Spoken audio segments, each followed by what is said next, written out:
a leader who has protested injustice with a passionate, unrelenting commitment to nonviolent action in the spirit and tradition of Martin Luther King Jr.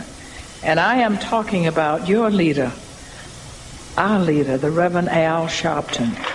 That was Coretta Scott King, the widow of Dr. King, as she gave me really a challenge that we must continue in the tradition of Dr. King. We all are not going to be perfect, but we all should be committed to the highest standards of nonviolence and peaceful coexistence and equality. That's what Dr. King was about. That is why today President Obama said this about Dr. King. If you look at that speech talking about Dr. King as a drum major, what he really said was that all of us can be a drum major for service. All of us can be a drum major for justice. There's nobody who can't serve.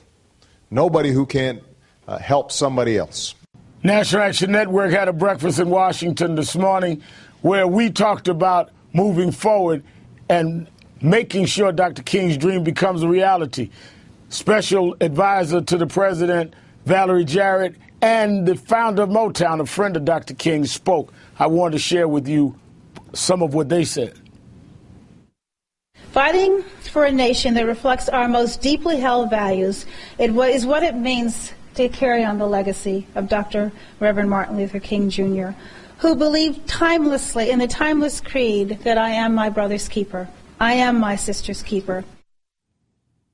He inspired us so many years ago with his dream. He left it with us to turn those dreams into reality. In many ways we have, but there is more to do, as we all know. Dr. Martin Luther King helped change this country for the better. But it would, in my judgment, be the wrong thing for us to do to just remember how great he was and not try to live up to whatever individual greatness that all of us can have in some special way. It may just be in your family. It may just be in your workplace. It may be in your school. But all of us have a responsibility to make things fair and to make things equal and to make things right. Those that fought with him understood that. Harry Belafonte explained it on this show. And everybody says, where's the next Dr. King? And I hasten to answer that question by saying, where was the first Dr. King before you met him? He was silent. He was somewhere off into the rural parts of black America in the most humble of an environment. You may not be the next Dr. King, and certainly I won't.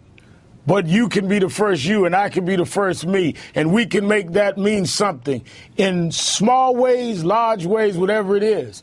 But none of us should accept inequality. None of us should accept unfairness. If this day means anything, it should be a day to commit ourselves to making ourselves part of the struggle, to make America better and to make us all fair and equal. That's what Dr. King would want. That's what you and I should want. That is why many of us keep struggling.